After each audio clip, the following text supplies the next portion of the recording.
معزز خواتین و حضرات، پاکستان کے قومی شاعر علامہ اقبال جو ہیں انہوں نے مشرق کے علوم سے بھی استفادہ کیا اور مغرب کے فلسفے پہ بھی ان کی نظر تھی، مغرب کی ترقی پہ بھی ان کی نظر تھی۔ انہوں نے اپنی زندگی کا ایک حصہ جو ہے وہ یورپ میں گزارا، جرمنی میں گئے، نیٹشے اور گوئٹے سے متاثر ہوئے۔ اس سے پہلے وہ انگلینڈ میں رہے۔ انگلینڈ کی جو زمستانی ہوائیں تھیں، ٹھنڈی ہوائیں تھیں، اس میں بھی وہ اللہ کو نہ بھول سکے، یہ بھی ان کے کلام میں ہمیں نظر آتا ہے۔ اور ایک اور شعر جو ہے وہ بڑا مقبول ہوا، وہ شعر ان پہ اس وقت انہوں نے کہا جب وہ لنڈن کی، تو انہوں نے وہ دیکھا کہ جنوبی ایشیا کا جو سیکشن ہے اس میں مسلمانوں کی جو آباء ہیں، مسلمانوں کے جو فلاسفرز ہیں، مسلمانوں کے جو اسکالرز ہیں، ان کی کتابیں پڑھی ہوئی ہیں۔ ان کتابوں کو دیکھ کے انہوں نے اپنے اس دکھ کو کچھ اس طرح شعر میں بیان کیا کہ مگر وہ علم کے موتی کتابیں اپنے آباء کی، جو دیکھیں ان کو یورپ میں تو دل ہوتا ہے سی پارا۔ علامہ اقبال کی یہ نظم جو ہے یہ ان کے اس دکھ کا اظہار کرتی ہے کہ جو ہم لوگ ہیں، جو مسلمان ہیں، وہ تو استفادہ نہیں کر سکے، لیکن ویسٹ نے اس سے استفادہ کیا، اس سے وہ اپنی تہذیب کو آگے لے کے گیا، اس نے ترقی حاصل کی۔ اچھا بات یہ ہے کہ یہ ترقی جو ہے ویسٹ نے کس طرح سے استفادہ کیا اور کس طرح سے وہ جو ہے اپنی تہذیب کو آگے لے کے گیا۔ اس نے مختلف شعبوں میں، سائنسی شعبوں میں خاص طور پہ ترقی کی۔ کہا یہ جاتا ہے کہ انگریزوں نے مسلمانوں سے ہی در حقیقت یہ علم سیکھا تھا کہ سائنسی علم کا طریقہ جو ہے وہ مسلمانوں سے سیکھا تھا۔ اور آپ کو پتہ ہے کہ جب آپ کوئی طریقہ سیکھ لیتے ہو تو پھر آپ کے لیے آسانی ہو جاتی ہے کہ آپ اس راستے پہ چل کے بڑی بڑی ایجادات کر سکتے ہو، بڑی دریافتیں کر سکتے ہو۔ تو ویسٹ جو ہے وہ اسی راستے پہ چلا جو راستہ بنیادی طور پہ مسلمان سائنسدانوں نے نکالا۔ لیکن جب ہم یہ بات کرتے ہیں، دکھ کا اظہار کرتے ہیں، علامہ اقبال نے بھی تو کچھ اسی طرح کے دکھ کا اظہار کیا تھا۔ اسی نظم میں انہوں نے، جس کا یہ شعر جو میں نے آپ کے سامنے ابھی پیش کیا، کہ انہوں نے کہا تھا کہ کبھی یہ نوجوان مسلم تدبر بھی کیا تو نے، وہ کیا گردوں تھا تو جس کا ہے ایک ٹوٹا ہوا تارا، گنوادی ہم نے جو اسلاف سے میراث پائی تھی، سریا سے زمین پر آسمان نے ہم کو دے مارا۔ کتنا دکھ ہے ان شعروں میں، کتنا کرب ہے ان شعروں میں، اور کتنا وہ رو رہے ہیں اس میں کہ کیا آسمان پہ تھے اور ہم زمین پہ پہنچ گئے۔ لیکن وسعت اللہ خان صاحب نے ایک بڑی خوبصورت بات لکھی ہے کہ یہ بہت اچھا ہوا کہ یہ کتابیں جو ہیں جس طرح سے بھی پہنچیں، یہ ویسٹ میں پہنچ گئی۔ انہوں نے ان کتابوں کی اہمیت کو سمجھا، انہوں نے انہیں استعمال بھی کیا، اور انہوں نے ان کتابوں کو محفوظ بھی کر لیا۔ ورنہ اگر یہ ہمارے ہاں پڑھی ہوتی تو اس میں شاید کتابوں میں پکوڑے بک رہے ہوتے، اور یہ غلط بات نہیں ہے۔ واقعی بہت سی نادر کتابیں جو ہیں، بہت سی نادر چیزیں جو ہے وہ ہمارے ہاں ضائع ہو جاتی ہیں۔ وہ ہم نہ کلچرلی، جو کلچر کے بہت بڑے نمونے ہیں، آرٹ کے بہت بڑے نمونے ہیں، ان کی ہم اس طرح سے حفاظت نہیں کر سکے جس طرح سے ویسٹ میں ان کی حفاظت ہوتی ہے۔ تو ویسٹ جو ہے اس نے علم جو ہے وہ تو سیکھا ایسٹ سے، اسلام سے سیکھا۔ تو اسلام مسلمانوں پہ کوئی پابندی تو نہیں تھی، کوئی الہامی حکم تو نہیں ان پہ اترا تھا کہ وہ پڑھیں گے نہیں، وہ ریسرچ نہیں کریں گے۔ یہ میں سمجھتا ہوں ان کی تانا ثانی تھی، اور خاص طور پہ جو ان کے اکابرین تھے وہ ان میں وہ جذبہ بیدار نہیں کر سکے، وہ جذبہ پیدا نہیں کر سکے جو سائنٹیفک ترقی کے لیے، جو دنیاوی ترقی کے لیے جو ہے وہ اہم ہوتا ہے۔ اس وقت آپ دیکھیں پاکستان ڈیفالٹ کی صورتحال کا شکار ہے، تو دوسرے مسلمان ملک جو ہیں وہ بھی کوئی تہذیبی طور پہ، سائنسی طور پہ کوئی بہت قابل رشک نمونہ نہیں ہے۔ ابھی بھی ہم اپنے بچوں کو اگر مثال دیتے ہیں دنیاوی ترقی کے حوالے سے تو ہمیں بدقسمتی سے ہمیں وہ مثالیں جو ہیں وہ ویسٹ سے تلاش کرنی پڑتی ہیں۔ ویسٹ جو ہے اس نے اسلام سے کیسے سیکھا، یہ ایک بڑی دلچسپ بات ہے۔ میں آج آپ کے ساتھ کچھ چیزیں شیئر کروں گا کہ مثلا ویسٹ نے بزنس میں بہت ترقی کی، تو اب بزنس میں ترقی کیسے کی؟ ویسٹ کا ایک اصول ہے بزنس کا کہ آنیسٹی از بیسٹ پالیسی۔ وہ یہ نہیں کہتے کہ آنیسٹی جو ہے یہ کوئی بہت اخلاقی اصول ہے اور اس سے بڑا فائدہ ہوگا، اس سے آخرت میں فائدہ ہوگا، نہیں، وہ کہتے نہیں، اس سے آپ کا کاروبار چلے گا۔ اگر یہ آنیسٹی نہیں ہوگی تو آپ کا کاروبار نہیں چلے گا۔ اور یہ آنیسٹی جو ہے مسلمانوں کے ہاں تو سب سے بڑی اس کی مثال کہاں ہے؟ نبی اکرم صلی اللہ علیہ وسلم کی ذات میں، جنہیں ان کے دشمن جو ہیں کفار مکہ جو ہیں وہ بھی صادق اور امین کہتے تھے۔ اور وہ جب گئے نا پہاڑی پہ، حضور اکرم صلی اللہ علیہ وسلم جب تشریف لے کے گئے اور انہوں نے اہل مکہ کو آواز دے کے اکٹھا کیا اور انہوں نے یہ کہا کہ اگر میں یہ کہوں کہ دوسری طرف ایک فوج ہے جو تم پہ حملہ کرنے والی ہے تو کیا تم مان لو گے؟ کہ جی ہم مان لیں گے. یہ کریڈیبلٹی ہے. اور یہی کریڈیبلٹی جو ہے، یہی کریڈیبلٹی کا اصول جو ہے بنیادی طور پہ یہ ویسٹ نے اپنی تجارت میں استعمال کیا. اس نے اسی طرح سے اپنے پروڈکٹس کو بیچا.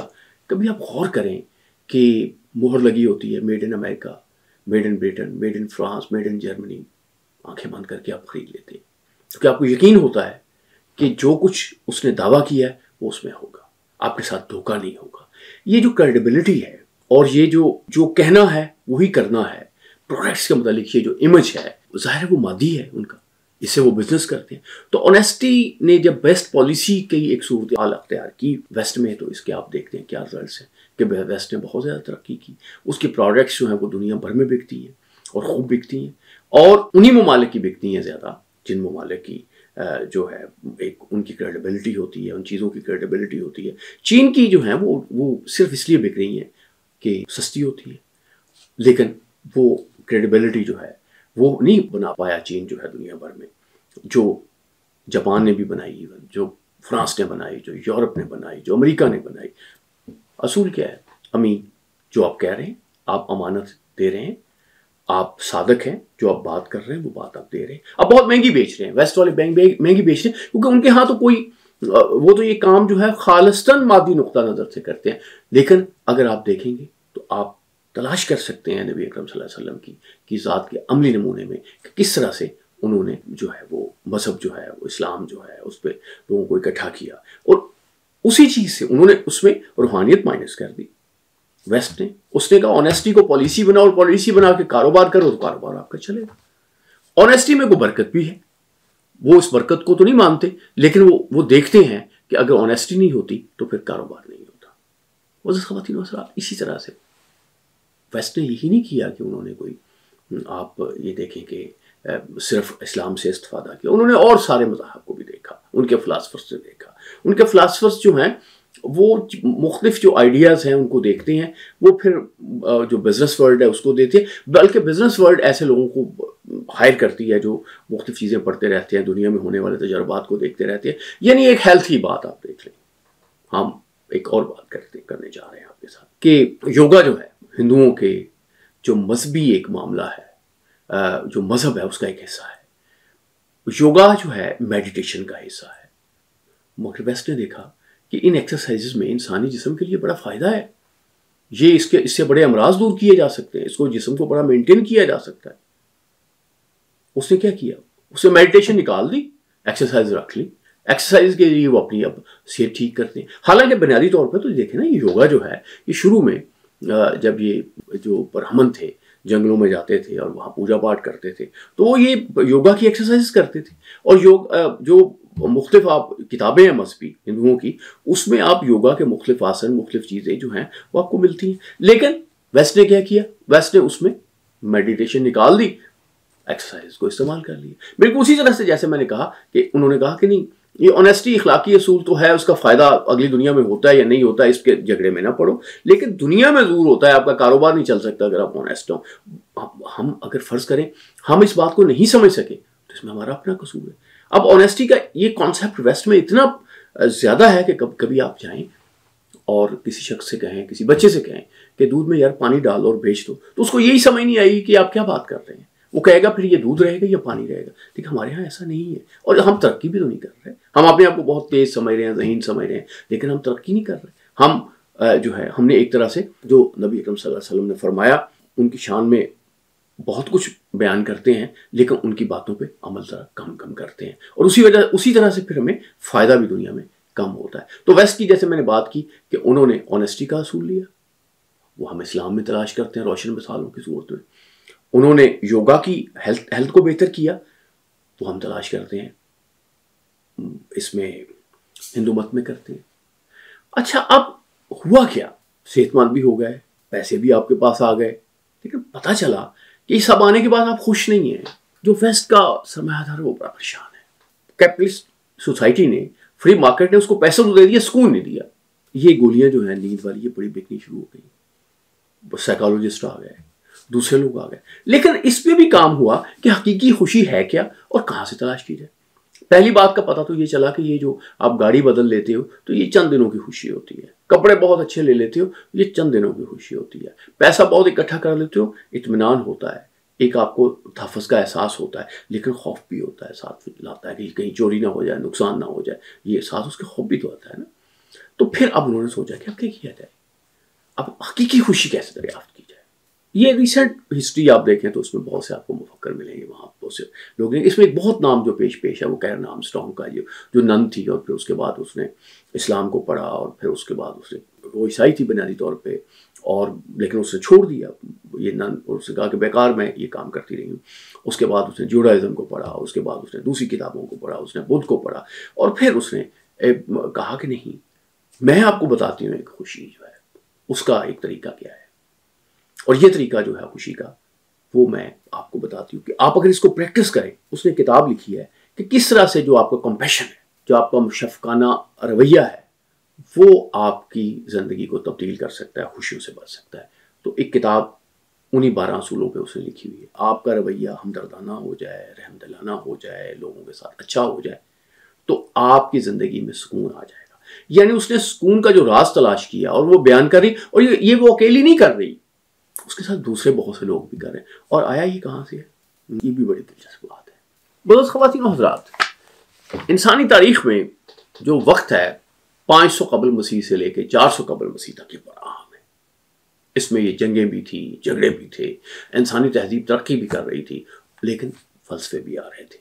اور دیکھیں 1,24,000 پیغمبروں کی جو بات کی جاتی ہے، اس سے بعض حوالوں سے یہ تعداد جو ہے ریفرنسز سے بعض مذاہب میں یہ اور بھی بیان کی جاتی ہے۔ تو یہ ایسا تو نہیں ہوا کہ یہ سارے عرب میں پیدا ہوئے، ہو سکتا ہے کہ وہ دوسرے خطوں میں بھی پیدا ہوئے۔ بہت سے لوگوں کا خیال ہے کہ مہاتما بدھ بھی پیغمبر تھے، بہت سے لوگوں کا خیال ہے کہ اور بہت سے مذاہب میں بھی ان کی ایک جو اسلام کا جو اللہ کا پیغام ہے وہ ان میں موجود تھا۔ تو کنفیوشس جو ایک چینی اسکالر ہے، انہوں نے یہ کہا تھا کہ، اور اس کو وہ کیرن کہتی ہے کہ یہ گولڈن رول ہے، دوسروں کے ساتھ وہ نہ کریں جو آپ نہیں چاہتے کہ وہ آپ کے ساتھ کریں۔ وہ اپنے چیلے جو تھے انہیں پریکٹس کرتے تھے کہ وہ لوگوں کے ساتھ اچھا کریں، انہیں وہ تکلیف نہ پہنچائیں جس تکلیف سے انہیں نفرت ہوتی ہے۔ تو اس کا خیال تھا کہ اگر آپ یہ پریکٹس کریں گے، اگر آپ اس کا حصہ بنا لیں گے اپنی زندگی کا، تو پھر آپ کو سکون حاصل ہوگا۔ تو ہندو مت میں بھی تو کچھ ایسی ایک بات کی گئی ہے مہابھارت میں، دوسروں کے ساتھ ایسا نہ کرو جو آپ کے ساتھ کیا جائے تو تکلیف ہو۔ یہ گولڈن رول ہے۔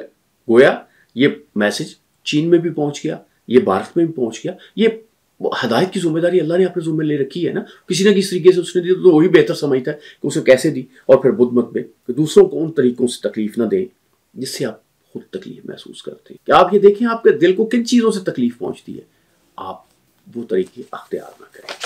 اور یہودیت میں بھی کچھ ایسے ہی ہے۔ ایک بہت معروف یہودی تھے، اسکالر تھے، حضرت عیسیٰ کے ہم عصر، ہلال ان کا نام تھا۔ تو ان کے پاس ایک کافر آیا اور اس نے کہا کہ میں یہودیت اختیار کر لوں گا اگر آپ مجھے توریت جو ہے، پوری توریت جو ہے وہ ایک ٹانگ پہ کھڑی ہو کے پڑھ کے بتا دیں۔ اس نے کہا ٹھیک ہے میں بتا دیتا ہوں۔ تو انہوں نے کہا کہ توریت کیا ہے؟ اس نے کہا توریت یہ ہے کہ جو چیز تمہیں تکلیف دیتی ہے، جس سے تم خود نفرت کرتے ہو، وہ کسی دوسرے کے لیے نہ کرو۔ وہی میسج، کنٹینیوٹی آف میسج۔ اس نے کہا بس یہی توریت ہے، یہی ایک جملہ توریت ہے، باقی جو ساری توریت اس کی انٹرپریٹیشن ہے، وہ جاؤ جب کہ تم پڑھو۔ خواتین و حضرات، اسلام میں بھی کچھ ایسے ہی ہے۔ اسلام جو ہے وہ آخری الہامی مذہب ہے، اس میں بھی ایسی بات کی گئی ہے۔ اس سے پہلے حضرت عیسیٰ علیہ السلام نے بھی یہی بات کی۔ اس بات کو گولڈن رول کہا جاتا ہے۔ عیسائیت میں بھی گولڈن رول کا لفظ جو ہے بائبل میں اس طرح سے نہیں ہے، یہ بعد میں اس کے لیے گولڈن لفظ کا استعمال کیا گیا۔ وہ بائبل میں کہا گیا ہے کہ پس ہر چیز میں دوسروں کے ساتھ وہی سلوک کرو جو آپ چاہتے ہیں کہ وہ آپ کے ساتھ کریں، کیونکہ یہی شریعت اور انبیاء کا خلاصہ ہے۔ یہ حضرت عیسیٰ علیہ السلام جو ہے، یہ ان کے حوالے سے بائبل میں یہ بات کی گئی ہے۔ نبی اکرم صلی اللہ علیہ وسلم نے انسانوں کو جو ہدایت اللہ نے بھجوائی، تصدیق کر دی کہ یہ ہدایت درست ہے، یہ بات درست ہے، اور وہ جو بات درست بتائی، تصدیق کر دی، وہ پھر فائنل ہو گئی۔ یہی جو چیز میں نے آپ کو کنفیوشس کے حوالے سے بتائی ہے، مہابھارت کے حوالے سے بتائی ہے، اور یہودیت کے حوالے سے بتائی ہے، عیسائیت کے حوالے سے بتائی ہے، یہ بات آپ کو پیغمبر اسلام کے ملتی ہے۔ اور پیغمبر اسلام کا جو حوالہ ہے وہ اس لیے معتبر ہے کہ اس کو تو سب معتبر مانتے ہیں۔ کیرن آرمسٹرانگ نے جو ان پہ کتاب لکھی وہ یہ کہتے ہیں کہ یہ ہمارے عصر حاضر کے اس عہد کے پیغمبر ہیں، اس عہد کے لیے پیغمبر ہیں، ان سے ہم ہدایت لے سکتے ہیں، کیونکہ ہم جانتے ہیں کہ یہ ساری چیزیں ہمارے پاس بالکل ریفرنسز ہیں۔ نبی اکرم صلی اللہ علیہ وسلم کے زمانے میں ہی بہت سے لوگوں نے ان کی زندگی کی جو ہے باتیں انہیں ڈاکومنٹ کرنا شروع کر، اور وہ ڈاکومنٹ بڑی قابل اعتبار ڈاکومنٹ ہے۔ وہ جو آج بھی جو ریسرچ کے پیمانے بنائے جاتے ہیں ان پہ اس پہ وہ پوری اترتی ہے۔ تو حضرت معاذ بن ابل سے روایت ہے اور مسند احمد میں ہے کہ تم لوگوں کے لیے وہی پسند کرو جو اپنے لیے پسند کرتے ہو، اور ان کے لیے وہی ناپسند کرو جو اپنے لیے ناپسند کرتے ہو۔ معزز خواتین و حضرات، آپ نے بھی حدیث سنی ہوگی، لیکن کبھی آپ نے غور نہیں کیا ہوگا کہ اس حدیث سے اور یہ جو کنٹینیوٹی تھی اس سے ویسٹ نے کیا نکالا۔ اب ویسٹ کہتا ہے کہ اگر آپ نے خوش کرنا ہے، آپ کے پاس پیسہ آ گیا، سب کچھ آ گیا، آپ نے چیریٹی بھی کرنی ہے۔ اب یہ وہ اس کو بالکل اور طریقے سے چیزوں کو لیتے ہیں، چیزوں کو اور طریقے سے دیکھتے ہیں۔ وہ اس پہ نہیں پڑھتے ہیں جو ظاہر ہے بائبل کے کو ماننے والے ہیں، عیسائی ہیں، دوسرے لوگ ہیں جو مذہبی لوگ ہیں، وہ تو آخرت کے ثواب پہ بھی یقین رکھتے ہیں، ان کا یہ بھی خیال ہے ہماری طرح کے بس وہی بخشے جائیں گے، ان جنت ان کے لیے ہی ہے، یہ تو ہے۔ لیکن وہ طبقہ جو بہت ایک بڑا طبقہ ہے کہ جیسے نبی صلی اللہ علیہ وسلم پہ کتاب ایک اسلام پہ لکھی ہے خاتون نے، تو وہ کہتی ہے کہ میں دہریہ جیو ہوں اور سیکولر جیو ہوں، تو کیونکہ یہ میری پہچان ہے۔ تو ہمارے بہت سے دوستوں کا خیال ہے کہ یورپ میں، امریکہ میں بہت سے آپ کو ایسے عیسائی ملیں گے جو کرسمس بھی مناتے ہیں، جو دوسری دعائیں بھی کرتے ہیں، سب کچھ کرتے ہیں، بلکہ اس پہ بلیو نہیں کرتے، اس کو انہوں نے ایک کلچر کا حصہ سمجھنا شروع کر دیا۔ مسلمانوں کے ہاں ایسا نہیں ہے، لیکن مسلمان جو ہیں وہ جب اپنی خوشی تلاش کرتے ہیں تو اس حدیث میں تلاش نہیں کرتے، اس لیے پریشانیاں بڑھ رہی ہوتی ہیں۔ نبی اکرم صلی اللہ علیہ وسلم نے تو گویا تصدیق کر دی کہ یہ جو بات ہو رہی تھی، اللہ کا جو میسج آیا ہوا تھا، اللہ نے جو انسان کو ہدایت دی تھی وہ یہی تھا کہ تم لوگوں کے لیے وہی پسند کرو جو اپنے لیے کرتے ہو، اور ان کے لیے وہی ناپسند کرو جو اپنے لیے ناپسند کرتے ہو۔ بہت خواتین و حضرات، یہ گفتگو، یہ سلسلہ جاری رہے گا، اور اس خیال کے ساتھ اور اس یقین کے ساتھ کہ آپ بھی اپنی خوشی کو دوسروں کو خوش کرنے میں تلاش کریں گے، اور آپ یقین کریں جب آپ دوسروں کے دل خوش کریں گے تو آپ کا اللہ آپ سے خوش ہوگا۔ معزز خواتین و حضرات، اپنا بہت خیال رکھیے گا۔ اللہ آپ کا حامی و ناصر۔